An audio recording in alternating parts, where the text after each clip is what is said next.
Hey, I'm James Nicholson. Welcome to my YouTube channel. In this video, I've got some updated data from the HMRC and the Mortgage Works about the massive drop in landlord purchases this year. It's a huge decline.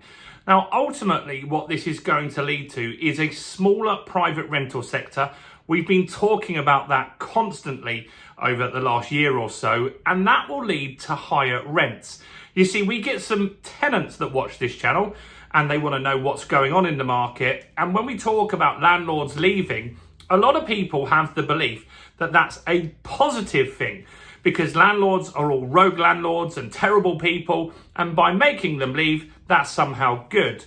But ultimately what happens is the supply dwindles. And when that happens, what happens is the rents rise significantly. Now, what will counter this is big corporate landlords, and they will come in and they will build these huge tower blocks where people can rent properties.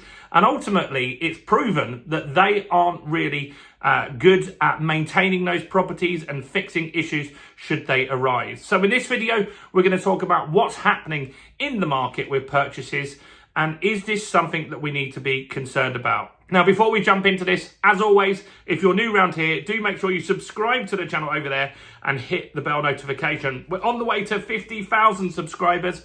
And by subscribing, you'll get all the latest house price news, interest rate news, property investing news, and much, much more. And let's get some views on this video because I think it's really important for people to know what's happening in the market.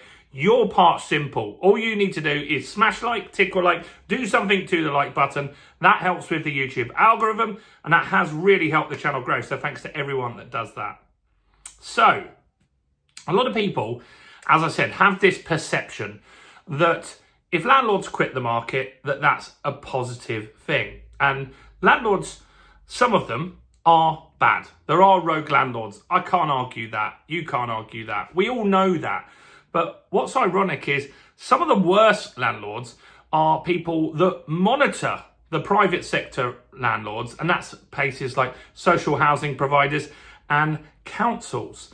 And they are notorious for being bad landlords. They also can't cope with supply at the moment. They have massive waiting lists.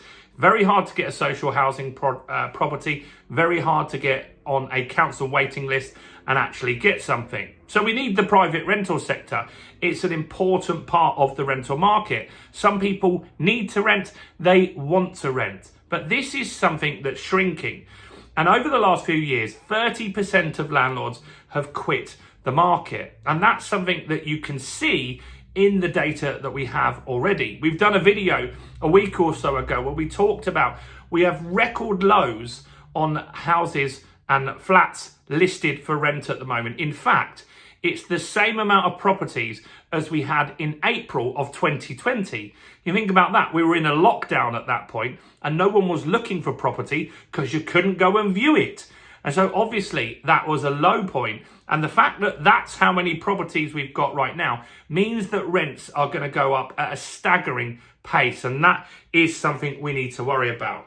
So this data is from the HMRC and the Mortgage Works. And so this is a survey they've done and they've had a look around on what's going on. And so last year, landlords purchased 255,780 properties in the UK. That's not an insignificant number, but there were more people leaving than they were actually adding to their property or joining and becoming a first-time landlord. So where are we at this year? Well, it's down massively. It's dropped to 170,520. So that's a big drop in purchases. So it shows that you're going to see more strain on the rental market. You're not going to see rents dropping anytime soon. And in fact, it will get harder to get a rental property. And we're seeing that in places like Scotland. They put rent caps on. They made it very hard for landlords. And a lot of landlords just quit in Scotland over the last 5 years. And there are some areas in Scotland where you list a property for rent and you get 200 applicants. You imagine if you want to rent a property and you're going up against 199 other people, all who have got good references, all of them can afford the rent. It's going to be very hard to get a property. It's going to be very frustrating. And some viewings in Scotland, in some places, have 20 or 30 people viewing the property at once. And that's what's starting to happen in London, and it's starting to happen in other areas of the UK. Not 200 applications, but there are people that watch this channel that in the last 7 days have commented saying they've listed their property and had 70 applications. And this is going to be a major problem. Ultimately, what this will do is drive up rents, and even if you can afford the rent, it will make it very hard, if not impossible, to get a property, and people will get stuck where they are. So why are they not buying properties? Well, there's two main reasons at the moment. One is stamp duty. And so there was a huge increase in the additional stamp duty that a second home incurs. That happened, I think, in October. It was prior to the stamp duty increase in April. And that just stopped a lot of buy-to-let purchases. It can be as high as 10%, the stamp duty, if you want to buy a property. Think about that. That's a huge thing, where you've also got to give 25% deposit. It makes it very, very hard to get onto that property ladder and buy a buy-to-let. And the other thing is the renters bill, the renters rights bill. A lot of people are finding out about this. They've become aware of the renters rights bill, and it worries them. They see that you can get fined £40,000 for not complying with certain rules. You can get fined £7,000 just for not registering in a database. You've got the EPC stuff potentially coming as well, that's going to make you spend 15 grand potentially per property in order to do it up. There's all of this stuff that is a major, major problem and putting off a lot of landlords. You've got the Section 21 no fault evictions going. That worries a lot of landlords as well. And so a lot of people want to see what happens with this renters' rights bill. And once it goes through, two things will happen. One, less landlords buy, even less buy. They look at this and say, that's it. There's too much legislation in there. It's too difficult to make any money. I'm out.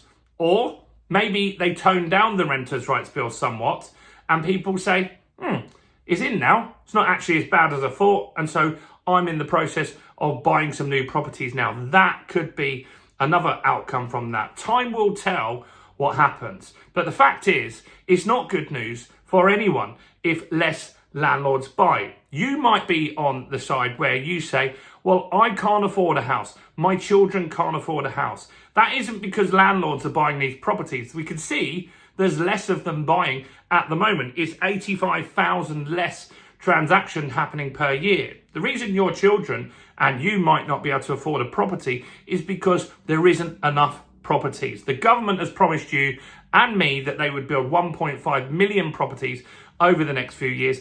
They've already leaked in emails that they're not going to be able to do that. That is the big problem with the housing market. There is not enough houses in the right places, because some places do have enough stock. If you go up north, there are plenty of towns with plenty of houses for the people that need them. But in the south, in London, there's not. That is what needs to change, not stopping landlords, because landlords, if they follow the rules, provide a good service and give people good, affordable accommodation, more landlords will bring down prices. It will make it more competitive. That's what you really want. And if you want to get a good deal on a mortgage, why not grab my new ebook, Mortgage Secrets? 1,800 people have grabbed a copy of this over the last few weeks. I'm going to put a link in the description so you can grab a copy of that. It will give you all the details on when to get a mortgage, how to get the best deal, where to get a broker from, how to get an off-market mortgage deal that can be better than some of the ones you see on the comparison sites, and much, much more. So check that out while you're here. Do check out all the other content as well on the channel, including this video right here.